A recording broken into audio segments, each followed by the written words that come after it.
This is AUGforums.com Real Talk, an unfiltered, independent perspective on Acumatica Cloud ERP. My name is Tim Rodman, and I want to mention three things in this pre-recorded intro before we get started. First, thank you to our sponsors. Our first sponsor is Repay. Repay offers omni-channel integrated payment solutions for Acumatica users. Whether you are making B2B payments or collecting them, Repay is your full-service payments provider. Power up your payments to empower your business and accelerate the AP and AR payment flow through one seamless integration. Our second sponsor is DataSelf. DataSelf Analytics is a revolutionary reporting solution that enables organizations to make the most informed decisions faster and easier than ever.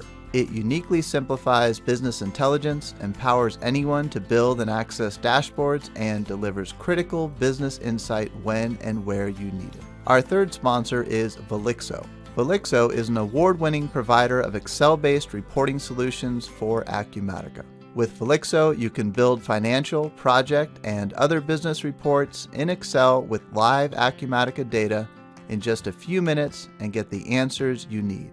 If you know Excel, you can do it. Please take a minute to support this podcast by clicking each one of the sponsor banners located at augforums.com/sponsors. Our sponsors track clicks, and every click helps to support this podcast. The second thing I'd like to mention is that I'm always looking for victims.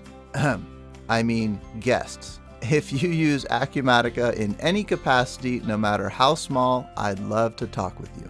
Check out augforums.com/podcast and click the link near the top of the page to learn more about being a guest on the podcast. Third and finally, I'd love to see you listed on my Rolodex. Check out augforums.com/Rolodex to find out who else is using Acumatica and read the instructions at the top to see how you can add yourself to the list. All right, that's it for the pre-recorded intro. Let's get started. Today is Monday, March 14th, 2022, and this is episode number 76. Haylee Hicks, Journey from Acumatica Customer to Acumatica Partner. Haylee, thanks for coming on. I'll let you tell people who you are and what company you work for and what you do there. Sure, thanks for having me. I currently am an ERP Client Success Manager for iTech Support, which is a VAR for Acumatica, and I was previously a customer. I loved Acumatica so much that I wanted to work with it all day, every day. That's just like a super quick nutshell, but yeah, I pretty much just worked with Acumatica for, since 2017 and haven't looked back. Well, that sounds super nerdy, which is exactly the kind of person that I like talking to on this podcast. Maybe let's back up before we hit the Acumatica side of things and maybe give us your brief origin story. Where did you grow up? Where did you go to college, if you did go to college, and what was your first job out of college? Yeah, so I grew up in Cumming, Georgia, which is about 45 minutes north of Atlanta. It's actually funny, I live closer to my high school now than I did when I went to high school. So I briefly left for college. That's pretty funny. It is. I went to college at UGA, so go Dogs. And I majored in journalism with an emphasis in publication management. I also got the new media certificate while I was there. So nothing related to Acumatica at all. So then I left Georgia and moved back towards home. And again, I now live close to my high school with my husband, and my job out of college was I started as a marketing specialist for a technology company in Alpharetta, Georgia. And while I was there, I think within that first year, they started looking at ERP solutions, and I just kind of slowly got more and more involved with it and just grew my love for Acumatica. So when you first heard ERP, it was specifically about Acumatica, not another product. Yeah, I had never heard that word before. And again, I was just the marketing specialist. I hadn't really been there that long. I was right out of college. So just kind of young and bright-eyed back then. But yeah, I had never heard of that word, and they started looking into things, and I just kind of heard from the people that were in the selection process kind of who they were looking at, what they were looking for. And whenever I heard what a full ERP system could do, I mean, as the marketing person, I got super excited. And I was like, when can we get this? I want this now. Because we had like 5 different systems that didn't talk to each other. So I was really excited from a marketing perspective to just have one. So even though, you might not have been in charge of the full thing, what did you, from your vantage point, what other systems were you looking at, and what gave Acumatica the edge over those systems? I think at the time they were looking at NetSuite, and I think Epicor was in their list, and then Acumatica. But kind of what pushed them over to choosing Acumatica was it's super easy to use and also to customize. They had a pretty customized thing that they wanted to add, like a whole repair module they wanted built, and Acumatica was able to do that. So the customization ability and the usability was definitely what sold them. Probably price as well, but I'm not the finance person. And maybe give us is Benchmark Technology Group, is that right? Yep. Give us some like overview of how big they are and what exactly it is they do.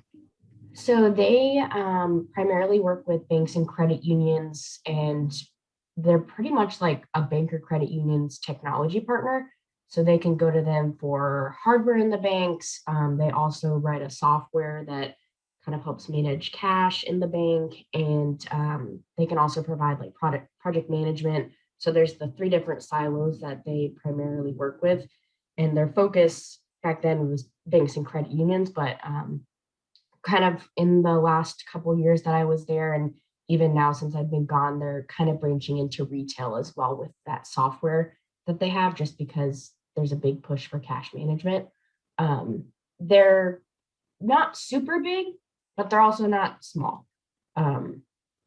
So yeah, there was probably close to about 100 employees when I was there, and I think there's even more now. So they're definitely decent sized.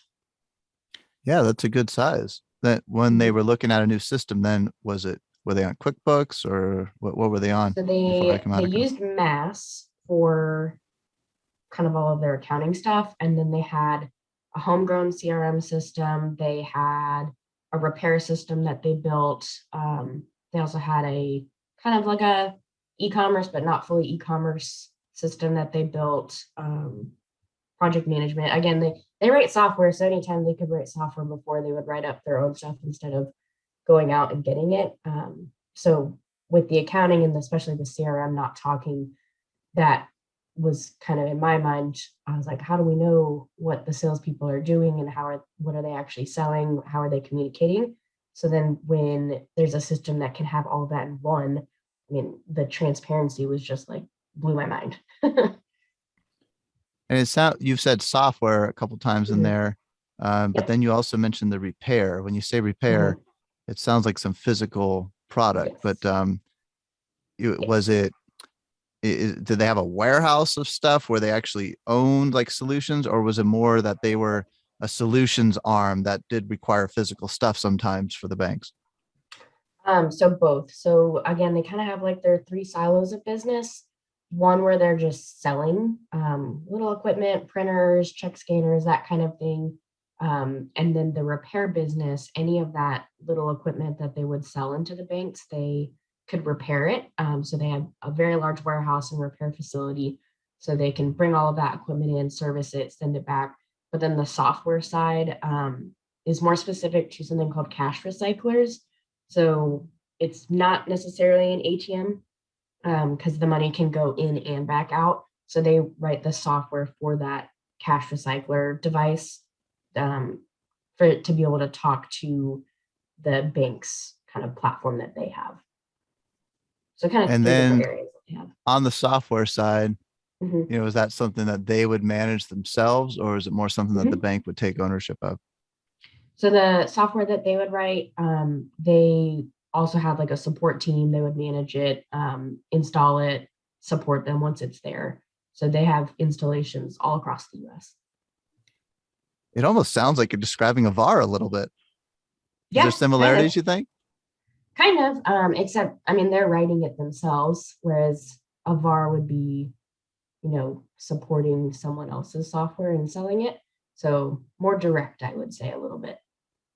And then on the little more physical component, with the repairs going on. That one would be more VAR-like, I would say, just because they're taking the big manufacturers' equipment, selling it and supporting it once it's deployed as well. Okay. Yeah, you mentioned the The big repair one was, side a couple times, and I remember seeing a Doug Johnson video on a yes. repair module. Mm-hmm. Do you know what I'm talking about? Is that for benchmark technology? Yeah, it's probably the one at Summit. Is that where you saw it? I think I saw it on YouTube somewhere, but I think it was something that the Acumatica services team built for a client. Yes. Yeah, so that's definitely benchmark. Acumatica wrote that module, and I think it was at the Houston Summit. Maybe it was the Cosmopolitan one, but they kind of showcased it at one of his little sessions that he had, which was really cool as well. So I think it's interesting that you're coming at it from a marketing angle. I feel like, a lot of times marketing is the last to get involved in ERP, and maybe it should not be that way. Well, it's funny because I always used to ask, especially towards the end of my time there, I was like, can I have a different title? Because I do way more than just marketing at this point. Because a lot of people are like, oh, marketing, social media, blog post, website, whatever, which is what I did initially. And then when I got involved with Acumatica and just started taking on more and more of helping with that, at one point my title changed to marketing technologist because I could help, kind of facilitate how to use technology within our company for our employees and customers. And then at that point, I was barely doing marketing at the end. So then I had to bring someone else in to help with the marketing side. So I just slowly started drifting further and further away, which is funny. I love hearing these kind of stories because it's so interesting to me to hear how people get into ERP.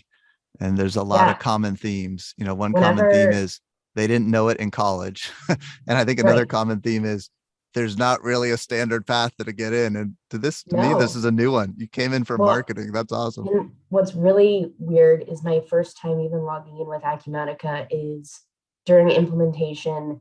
I'm like just kind of a nerd about data and clean data and not having garbage data. And I'm not like really good at Excel, but I can do a VLOOKUP and deduplication.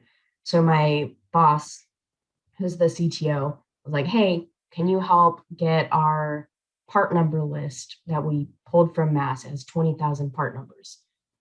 Can we get this cleaned up? Because in Mass, I guess you couldn't deactivate part numbers or delete anything. So it's just a mess of 15 years of data. So my first task was going through this giant spreadsheet and cleaning it up. And then once we had that initial spreadsheet loaded, I was still working on it, finding more issues. And at that point, it was loaded. So they were like, well, how about you just log into the live system and start cleaning up some of the data in there prior to go live. So that was when I first logged in and just kind of started messing around with it. And yeah, that's kind of a weird way to start with Acumatica, is just looking at data. But I feel like that's also kind of a good way of going at Acumatica, is looking at the data. And you just logged in. There's no one giving you a training tutorial. You just go in and start figuring it out. Yeah.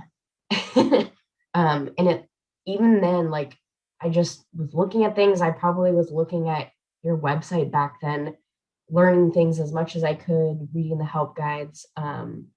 So then when we're going through implementation, I somehow learned enough in those months that I started training the sales team on how to use Acumatica, which is just so wild because my foray into Acumatica was, hey, clean up some of these part numbers. And then a couple months later, I'm training people on how to use it. And I wasn't even the implementation person. I was just the marketing person, and I'm helpful and I'll help people when they need it. So that was kind of how I got started out with it. I'd love to hear more about that experience now, especially since this was your first like introduction to training on an ERP system. In my experience, training sales is like the worst. But you knew nothing else. What was it like, coming in green, having to I train mean, salespeople? definitely herding cats. I mean, just there's so many personalities on a sales floor and they all want different things and they're all immediately like, let's do this or that. And it's like, whoa, whoa. One, like, I don't even really know much about this and I'm training you on it, but maybe it can do that. I'm not sure yet. So they're all making requests immediately. But yeah, salespeople, they're fun because they're all different. They have strong personalities. No one in sales wants to enter data into a system. To me, there's one thing they have that makes it difficult. Another thing is they're used to just speaking things into being, right? And an ERP system, you don't just speak it into being. You have to get involved. And I think those are a couple of reasons why sales are difficult in Yeah, an ERP they're system. immediately asking, can they click a button and have it dial their Right. phone for them? Like, I don't know. Maybe if we pay a lot of money for that. So trial by fire. Do Yeah, you end up definitely. training anyone else, or do they keep you in the sales? That I keep you mean, busy enough hurting those cats. yeah, definitely. Just because I was marketing, I worked with sales a lot, but then I did kind of start helping out with other areas, the customer success team that was there. Sometimes I would help accounting, but I am not an accountant, so I can't help them with some of their stuff. I would help the repair guys. Sometimes I would help with inventory. But it's funny just now with how much I've learned after leaving, I'm like, dang, I could have really helped them if I knew what I know now. Um, it's just I've learned a lot. But yeah, I pretty much helped everyone in the company logging support cases. Like they would all just come to me just because again, I'm nice and I'm helpful and I'm not going to tell you no. I'll go figure it out and get you an answer. I'm curious on that point about knowing what you know now. Is it that Mhm. you feel like you know more about Acumatica, or is it that you know more about what they might have needed and you realize that you could have even helped them at the time? You just didn't think you were helpful. Probably both. I mean, I have learned a lot. Like now I do know how to help with some accounting related questions. I know a lot more deeper knowledge about a lot of like the inventory areas or just some of the areas that I didn't always work in. Um, so just being able to answer some of those questions, but then too, looking back, I'm like, we should have been doing way more automated things, less clicks, just using business events, any of that kind of stuff. That that would have been really awesome to use. But again, I was just the marketing person, so I wasn't making large process changes. I mean, they probably got annoyed because I always was asking the question why. Like, why can't we do this? Why aren't we doing this or that? But at the end of the day, I wasn't the main decision maker to push those processes into play. I would just say, hey, like, this is cool. We should use this. So even back then, like, I knew we should have been doing some more automations, but especially learning now how to do some of them, how easy it's to do some of the business events and that kind of stuff. That would probably have been really helpful back then. That's interesting. Your why point is like you've got, that's the positive side of the sales, let's shoot for the moon kind of attitude. It sounds like you've got some of that, but then you've also got the willingness to roll up your sleeves and work it Yes. through and actually get it done. Yeah, I mean, I'm sure I was kind of annoying sometimes with how much I would ask why and why couldn't we do this or that or giving different ideas even if no one asked for them. But it's like I mean, it's just easy for an older company to say, well, we've always done it this way. But to me, as kind of a younger person, I'm like, well, I mean, maybe we need to look at other things, especially with something like Acumatica that has so much opportunity. You're paying for it. Why not use some of the features, you know? Yeah, I feel like that's always a nice internal selling point of Acumatica, and that Mhm. with the unlimited user licensing, the barrier to new expanding out your utilization of it is a lot lower, once you're in the door on it. Would you agree? Yeah, definitely. So, maybe tell us a little bit more about how the implementation went from your vantage point. I know you weren't involved in the whole thing. Was Mhm. it longer than expected, bumpier than expected, or was it kind of, Yeah. what did you go live with and when did you go live? So I think probably around like February or March of 2017 was when they had made their decision and made their company announcement like, hey guys, we're going to start using Acumatica and, all hands on deck. We need to get this implementation done ASAP. Their goal was to be live, I think September 1st for their fiscal year rollover, which was kind of an aggressive implementation date because they needed that whole customer pair module built from the ground up. So we did not make that date, nowhere near it. And it just kept getting pushed and pushed. And then finally, I think, so I went to the Nashville Summit in 2018 and we went live 2 weeks later. So like mid-February, I guess. And we went Wow. live with, You had the guts to go to Summit 2 weeks before a go live. That's crazy. well, again, I wasn't the main person. So the main person did not go, but me and the operations analyst and the COO went. So we went to kind of scope it out, see how it went, just get a handle of what we're moving forward with. And that was really eye-opening. And when we went live, we pretty much went live with everything, if I remember correctly. The repair module, I think maybe was within the month. It still wasn't ready initially, but at that point it was like, we just gotta bite the bullet and do this. Cause then we had some data loaded. So then I was, updating things in both areas, obviously part numbers, but then the CRM piece too. I was making any updates in both systems kind of while we were working alongside. So, I mean, it wasn't a horrible implementation, I would say, but it was just delayed because, again, that repair module. But definitely going to Summit prior to going live, that was a super eye-opening experience. I remember sitting in one of the sessions about customizations, and just from taking a couple notes, I came back and was like, oh my gosh, like someone had just asked me if we can move this work group field up to the header of the case screen. Perfect. I just learned how to do this at, at the summit. So in the test company, I went ahead and did a customization and moved this field up.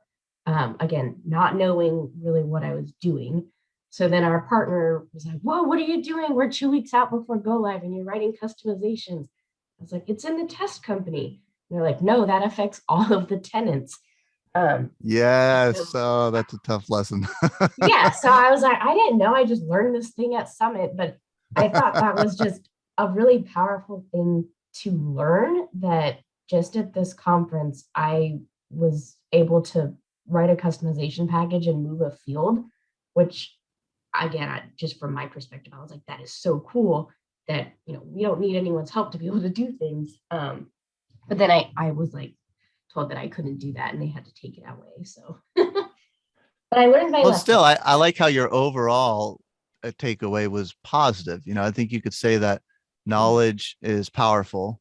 Mhm. Knowledge can also be dangerous, but Mhm. overall, knowledge is powerful. And even if you might have broke something, but you unbreak it, and what you learn from that experience overall, you're positively empowered moving forward. And even if you did have a temporary setback, it's still overall better to know what you could do. And going to Summit was a good thing, right?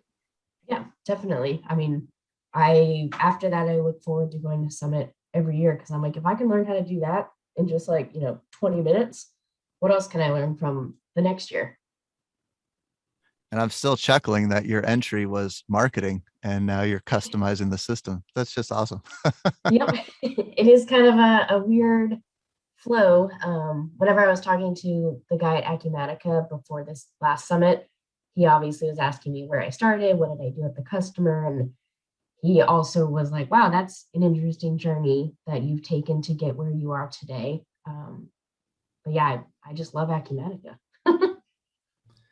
Yeah, and I still wonder myself why it is that way, but it just seems to be that way over and over again when I talk to people about how they get into just ERP in general. And, Mhm. maybe it just has to do with the nature of how ERP does touch all parts of the business. And it's that because of that broad nature of it, and even the horizontal industry nature of a mid-market product like Acumatica, there's just so many doors that just due to the number of doors that you can get into it, there's just not one big dominant door. I don't know, but it just seems to be so many different ways that people get involved. Yeah, I mean, if you think about it, like Acumatica and really any ERP is something that people touch all day, every day. So at some point, it becomes just kind of their life. And for me, I was like, what do I want to do career wise? What do I enjoy about my day? And that was working with Acumatica. So I knew that I needed to kind of pivot and go somewhere where my main focus would be Acumatica. I even remember being at that Nashville summit and just meeting everyone at, Summit, all the different people that are involved with Acumatica and seeing the different partners and VARs there. I was like, you know what, that would be a cool job. So even back in 2018, I was like, that's something that I could totally see myself doing in the future. So it was kind of in my brain back then that I would be interested in making that pivot at some point. And you said, it sounds like it was around February 2018 Mhm. that you went live. Is that right? Yep. And then I'm looking at your LinkedIn here. You've got November 2020. You started at iTech, which is an Acumatica VAR, right? Yep. You got it. So you got about 2.5 years there between going live and then going to work for a VAR. Walk us through what those 2.5 years were like, and how that what made you want to go to a VAR after that. Yeah. So like I said before, kind of throughout my time there, I slowly started moving more and more away from just doing marketing. And just kind of started spending more time with Acumatica and really just kind of with my marketing technologist role, other technology things in general. So I got pretty involved with e-commerce and our implementation, of our integrated Acumatica e-commerce solution, and then also managing their homegrown little e-commerce platform that they have as well, and kind of helping them through the upgrade of that. So I wasn't again. What'd you do for the e-commerce? Can I ask you the integrated one? So we did Magento through the integration, and then we initially started working with Kenzium, and then we ended up migrating to a different partner to help us with that integration towards the end. And backing up real quick to go live, was it financials and distribution and the rental part CRM. and CRM? No Mhm. manufacturing, right? Nope. And then that repair module that they built as well. Got it. Okay. Sorry, keep going. So yeah, I was just kind of involved with a lot of their different technology areas. And then I also was involved with like the software side a little bit in helping kind of mock up the UI for their new version of their software, and also their homegrown one, just kind of upgrading that to the new version as well. And so I created all those screens and kind of walked through the testing process and helping with that. So again, marketing is just kind of a loose term for what I did. I did a lot of things. So Oh, in the 20, so the homegrown e-commerce or the homegrown software that you sold to banks? both.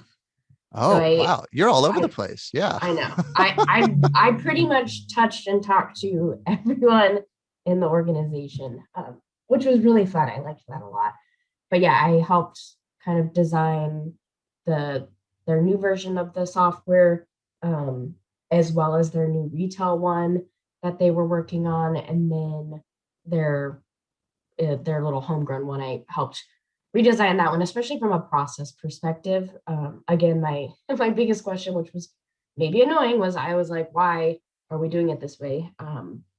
Like it should be easier to do things. So I probably pushed a little bit too hard sometimes to make that homegrown one how I thought it should function, but that was a really fun project to be involved with as well. So then kind of working with all of those different things, I mean, I did it to myself where I just kind of started doing a lot. I just kind of accepted with open arms all of these different projects. But then when I had a baby in 2020, I was on maternity leave. And when you're on leave and you're just kind of sitting there and you're like, where do I see myself, in the future here? So then when I came back from leave, I really started thinking like, what about my day do I really enjoy? Because right now I'm doing too many things. I need to kind of rein it in and focus a little bit so that way, um, I don't know, it just makes my day better. So then whenever I was looking at that, Acumatica was what I really liked. And at the time, um, our main Acumatica person that, is the person who communicated with our VAR and technically was the Acumatica person, she wasn't leaving anytime soon. So I was like, well, I'm not going to be stepping into that role. So maybe it's time for me to leave. So that's when I kind of started thinking about looking at working for a partner. I saw iTech's post like their job posting on LinkedIn, and I just kind of applied on a whim a little bit, and they reached out to me, and it all happened super fast. I apologized profusely to my old boss. Um, but I was really sad to leave, but I am really happy now that I am primarily just doing Acumatica all the time. I love it. I want to back up first to your why point. Yep. First question is, are you millennial generation? Yes. So you're asking why a lot. Yep. In your experience, both, the firsthand experience and with your supreme wisdom that you have now, looking back, what's the difference between asking why and coming across as being annoying versus asking why and coming across as being helpful? I don't know. Some people just don't want to hear it and they're stuck in their ways. But to me, if we can, So specifically on that, what's the word? Distribution point. How do you overcome that? How do you, come across as being a positive to them and not a negative, in your experience? Tips and tricks there. I mean, definitely going at it with this is like pros and cons, obviously. I mean, I love a good list. So how is this going to benefit someone versus maybe, if we're just asking why because I'm being competitive, yeah, that's annoying. But I mean, I always ask the why if it's going to be beneficial. If we can save time somewhere, if we can save money, then I'm definitely going to ask why. Because I'm not trying to be ageist, but sometimes with older generations, they're just against kind of stuck in their ways. So if someone comes in with new ideas and comes at it with kind of a nicer way of putting it, then they might be more willing to look at it and take your ideas and run with it, which is cool. That's good. Yeah. And I'm going to be there someday too. I'm curious on the list part specifically. Would you get out a piece of paper, draw the line down the middle and write pros and cons? Let's get practical here. I mean, sometimes you need a good pro con list. But other times, I mean, like on a physical piece of paper. Yeah. Or like a good bullet list. I love to give bulleted lists. I love the paper side too, because you're communicating on a medium that an older person trusts more. I love that you could pull out in a meeting. This sounds like a real simple point, but I think what I'm getting at with all this is you hit roadblocks in any implementation. And a lot of those roadblocks are nothing new. They're things that have always been there. But now that you're implementing an ERP system that goes across departments, you're forced to deal with things, right? And a lot of those roadblocks are political, which department I report to someone else, and those two people don't get along, the people that we both report to. But then another common one is what we're talking about here, which is just generational, right? And how you communicate. And I just love that little list point, because I could just picture in a meeting that you just pull out a piece of paper, good old fashioned piece of paper, draw the line down the middle, do the pros and cons, and leave someone with a physical representation of the conversation. I love that. I could see how that just could be a real help with bridging that gap, between not Yeah. wanting to change your ways versus now having a practical handle, a direction I can take to make some Well, kind of change. That's cool. and like you were saying just a second ago about, multi-departments, multi-generations, I feel like I was in kind of a unique position in my role because, like I said, I touched people in like every single department. I knew what things were going on in all the different departments. I don't know why people just always came to me as like a sounding board. They would come into my office and just vent about things. So I always knew what was going on within the company. And then also with those same people, I mean, I talked to everyone in different generations, the younger people, the older people. At the time, since I was just out of college, I was the youngest person at the company, but I would go to lunch with my boss, who was the CTO, and some of the other people who were definitely on the older side of the business, but they became my really good friends. And I just think that's cool that leaving college and then going into an organization like that, you can have that kind of communication with so many different types of people and it all works and you're able to work together. I think that's neat. I love that role you're describing. It sounds like a psychologist. Did it feel like you had a couch in the office sometimes, even though you might not have Yeah, physically had one there? I mean, I had a chair in my office for sure. People would just come and slump down in it and talk. And then I sometimes would go to my other friend's office across the way and just kind of sit there. Normally, like 3:30 to 3 o'clock slump, I would go and just sit there for a second, decompress, and leave. So, um, yeah, people always came to my office and chit chatted about work, life, whatever. Again, my title of marketing was not a correct title. I was anything and anything.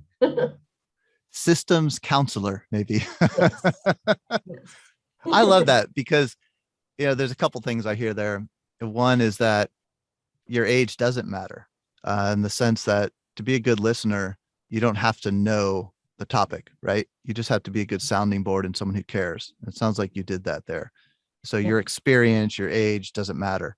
But then the second thing I hear there is there's a lot of unproductive time spent that might seem unproductive at the time, but looking back is actually very productive in the grand scheme of things. And I think that's one thing that VAR consultants really struggle with because they have to bill by the hour. You can't put listen to so-and-so complain for half an hour on your timesheet. At least, you can find creative ways to do that, but that role is so important. And having that person internally in an implementation who's willing to play that role like you did, to me is very important to the success of an implementation. Yeah, and I mean, like I said before, I'm just kind of a helpful person, I guess. Where people would come to me, I'm always gonna, I mean, not always, but I will pretty much drop what I'm doing to see what you need, and I'll help you figure it out, and I'll also help you learn. That again was kind of how I at least learned a lot about Acumatica. Was people would come to me with questions, and I would go figure it out and get back to them on it. So that was a lot of what helped me learn about the product, was just people needing answers and I didn't have them initially. So I would go figure it out and then get back to them. And so you eventually go to iTech. Sound like that happened kind of quickly. Yep. Before we go into that part, I feel like what you were just on stage at the recent Acumatica Summit, and Yes. it seemed to me, from what I'm recalling, it was really more about your role as a customer than as a VAR. Well, first, let me just, do you feel like it was that you were talking about there, or did I miss something? In the summit note that I was talking about. Yes. Yeah, I think just they kind of wanted to highlight how with Acumatica, like there is opportunity. And just as a customer, you might go from not knowing anything, but with the resources that you have available to you, you can learn a lot. And then if you want to have some kind of career change or pivot, that opportunity is there. And with what you've learned as a customer, you can translate that into something else. And that kind of passion to learn, I feel like, was something that was being highlighted there, and that you were personifying on stage there. And Yeah, a lot of that was drawing from your experience at a yep. customer. right? Definitely. Like I said, I love to go learn things, do new things, figure it out on my own. That's how I pretty much have learned like everything I know about Acumatica is Googling or looking at the help guides. So yeah, I love to learn. I just thought of a term that just popped into my head. Maybe this is a thing, I don't know. But you've heard of the term digital nomad. There's Yes. almost something like a career nomad where I Yeah. don't have a plan, but I'm going to figure it out. And you sound like that you kind of did that a little bit. You wound up somewhere that you probably didn't foresee coming out of college. And it sounds like you don't regret that. No, definitely not. And even whenever I got my job as the marketing person, my degree is journalism. So even whenever I left college, my first job wasn't a super like similar thing to my actual major.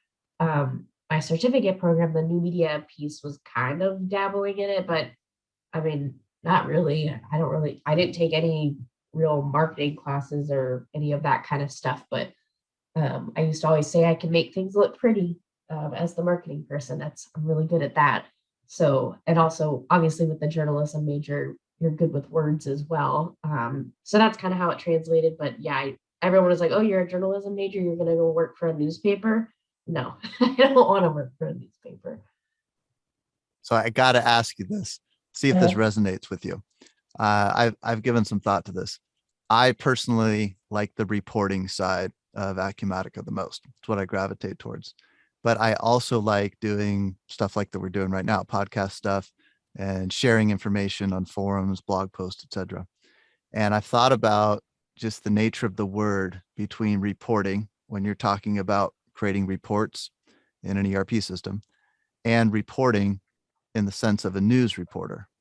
With your journalism background, do you see any correlation there, between someone who is just curious? Is to me, the common thread there is you're Yeah. just curious to find out more, whether it's delivering reports, that via data, or whether it's delivering pieces of news and digging into the story Yeah. behind it.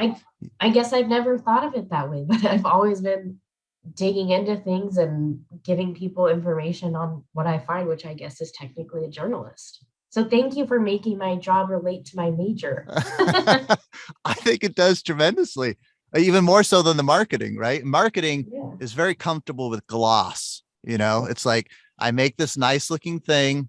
Mhm. Don't look underneath it.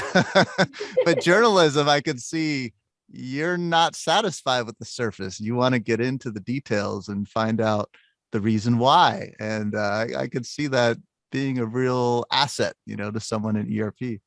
Yeah, that is funny. What is also kind of it seems like I jump all over the place, but I guess there is kind of a thread. But whenever I even started college and was like, okay, I'm going to do my journalism degree, my emphasis was publication management because I wanted to do like book publishing in New York. But then I ended up just really liking kind of that management piece as well. So then I was editor in chief of the magazine in college, and I just kind of like managing. So not so much book publishing, but I guess it all translates into what I'm doing now. So at least that's nice looking back. So maybe that's the OCD side, the part that stood Yes. out in the data conversion side, making everything organized and clean, right? I have that Yep. same No, thing that going on. is me to a T. Well, that's awesome. I love that. So yeah, I'm going to look at, you might have like a little clip of you on stage at Summit. If you do, send it to me. Otherwise, I'm going to see if I can like find just that little clip. But I remember just for those who are listening who didn't see that, this was just at the last Summit about a month and a half ago in Las Vegas. And then they also surprised you on stage with the MVP award. I got to ask you, was that really a surprise or was that a staged surprise? No, it totally was. I was not expecting that. I mean, you heard me. I said, "Oh my gosh, a plaque," because I had no idea what he was getting out. Yeah, that was totally a surprise. We only rehearsed, me coming out and just doing my little spiel with my 4 questions that he was going to ask me. I had no idea that they were going to do that, but it was a very pleasant surprise. That's cool. I think Acumatica, at least so far, has been very good at being transparent. And that's the answer I would have expected, but I just always like to kick the tires, dig in, and confirm. No, That's it was a awesome. really cool experience. So your current role now, what are you up to now at iTech, and how is it similar or different to what you've been doing up in what we've been talking about so far? So I pretty much work on the post implementation side, just kind of helping clients with whatever their needs may be post implementation, which was a lot of what I was doing as just, being a customer and helping people. So I'll sometimes help the implementation project managers with form edits or whatever, but I don't deal with any of the actual projects. Once their implementation is done, they get passed over to me, and we generally have kind of a wrap up call. Here's Haylee, if you need anything, this is who you go to, but general support, new reports, inquiries, if they want to add any, add-ons or whatever, kind of helping them with that. I also help manage upgrades, which, are an ever-present beast. So helping manage that in the calendar, and again, just pretty much anything post implementation. If a client needs help, then I'm here to help with whatever they need. So you put the recurring in recurring revenue. Yeah, you could put it like that. But I could see how you're still doing the same thing, in the sense that you're just fielding whatever questions people have and getting to exercise the curiosity part of your Yeah. brain, and just dig in and explore whatever. And it's been really cool to just dealing with so many different clients. They all use the system differently. They all have different ways of using it, different add-ons.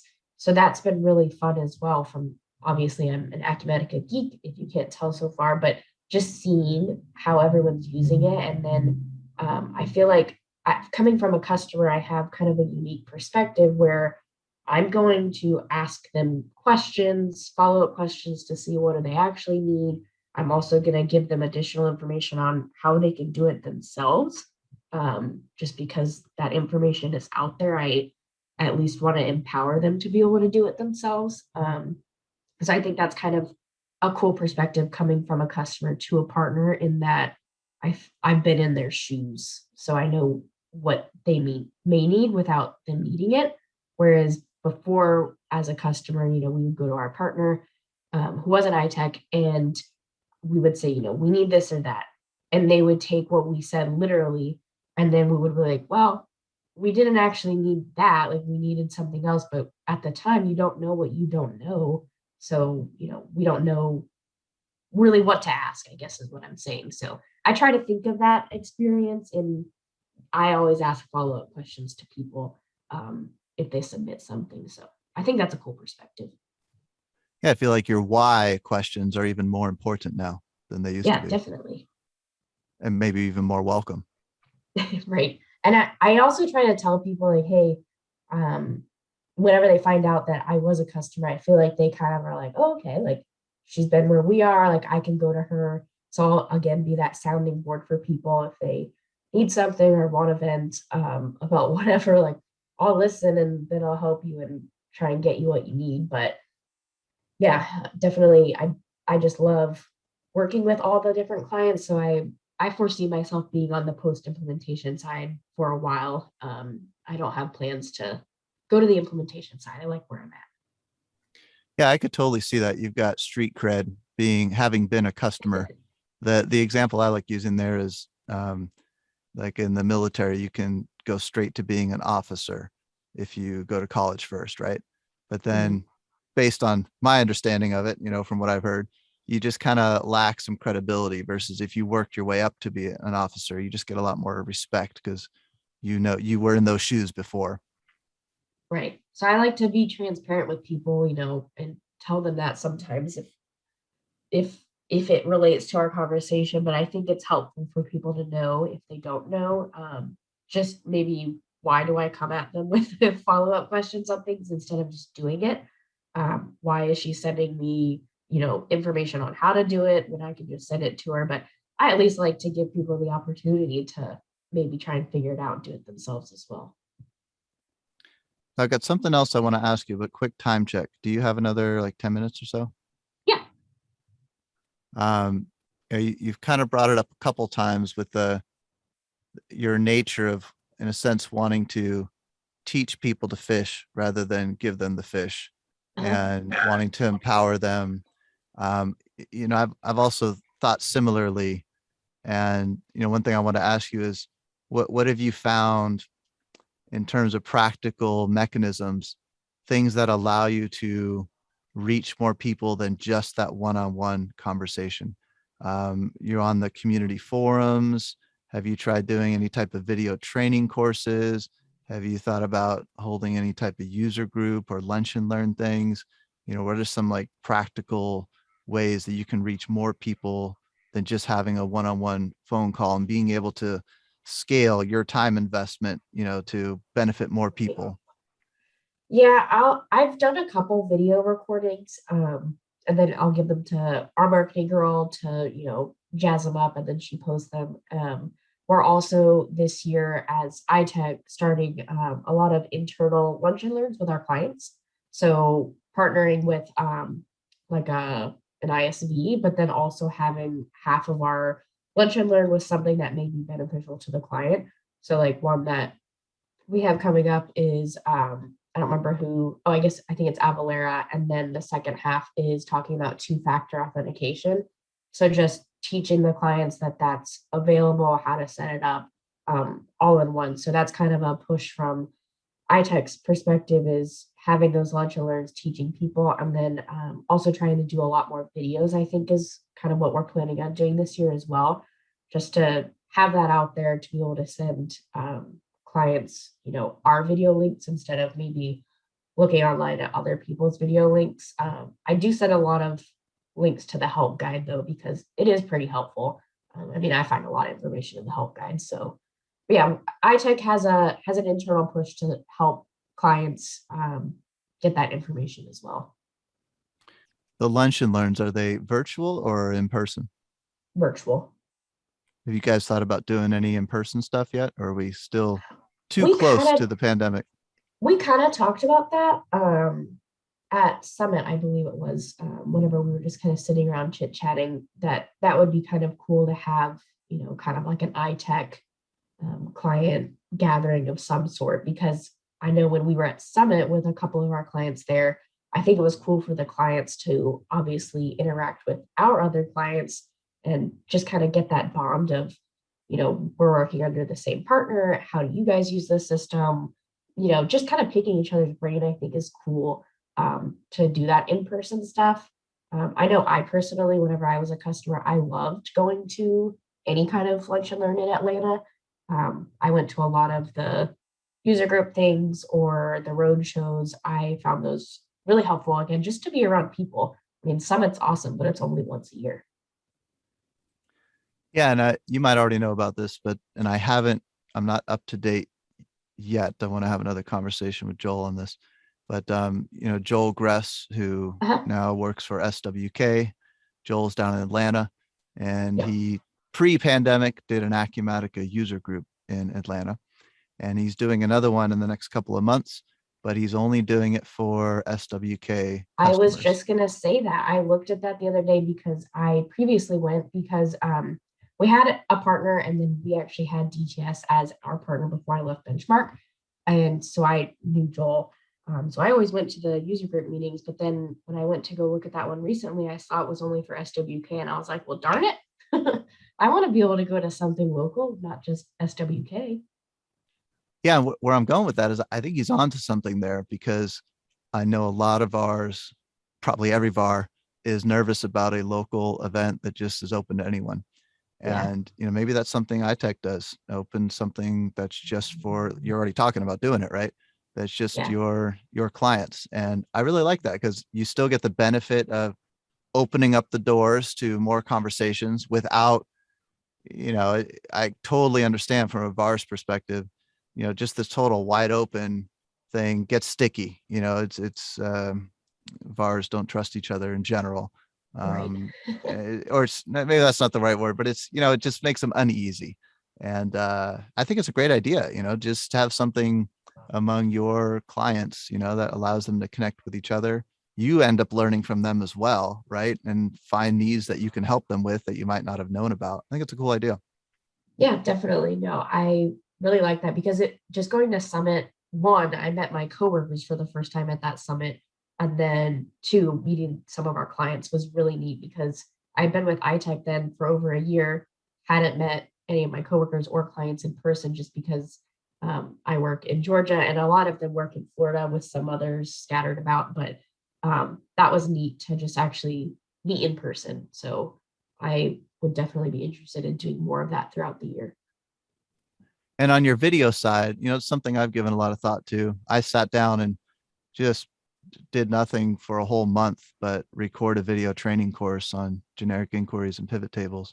And the idea was, why should I have to bill by the hour for getting someone up to speed on generic inquiries? Why shouldn't I be able to just do it once and then someone could just take the course? So I built that, and now it's all about selling and marketing it. But, my point is that I've just realized over the years, putting out a ton of free content, there's no return on that investment. And I'm curious, what you all are thinking with videos. Are you thinking about just public videos you put on YouTube? Or are you looking at about building some type of private portal for your clients that, has some type of wall around it that people have to be in to be able to participate in? I don't know. I don't think we've really gotten too far in the conversation. That would be more a question for Robin, our marketing girl. But yeah, I guess that is true and something to think about, like maybe even putting it all on our customer portal, the links to everything there. So it can be like a one-stop place to submit any request, but also to go learn what you need to learn. It's the business side of it, right? Because I think very similarly to you, it's like, let's just help as many people as possible. But that now that you're at a VAR, you have to figure out how to pay the bills as well. And so now that I'm on my own, it's a similar thing. I'm having to learn that side of it. But even one year I thought about making a shirt for Summit that's like a tie-dye shirt that says ERP Hippee on it, because I feel like that's more my mindset. Let's just help everyone, do better. I know. Sometimes I have to be told like, hey, people love that you're just helping them, but might need to bill some as well. Yep, I'm the same. I still think though that overall desire, to help people and ask why in a helpful way to find the root cause of things. I just think that's such an important skill to have in a consulting role, which is essentially what you're in now.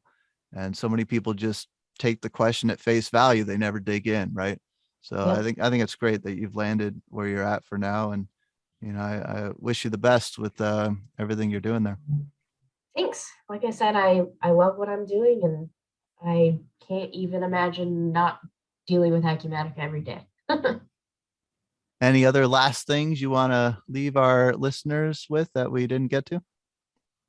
I don't think so. I mean, maybe just absorb as much as you can and think about where you want to be in a couple years. Maybe it's doing something more with Acumatica than you're doing now. Maybe you could be like me. Well, thanks so much for your time today. I really appreciate it. Thanks for having me. All right. Well, that's it for now. We'll catch you on the next episode of AUGforums.com Real Talk. Thanks for listening and take care.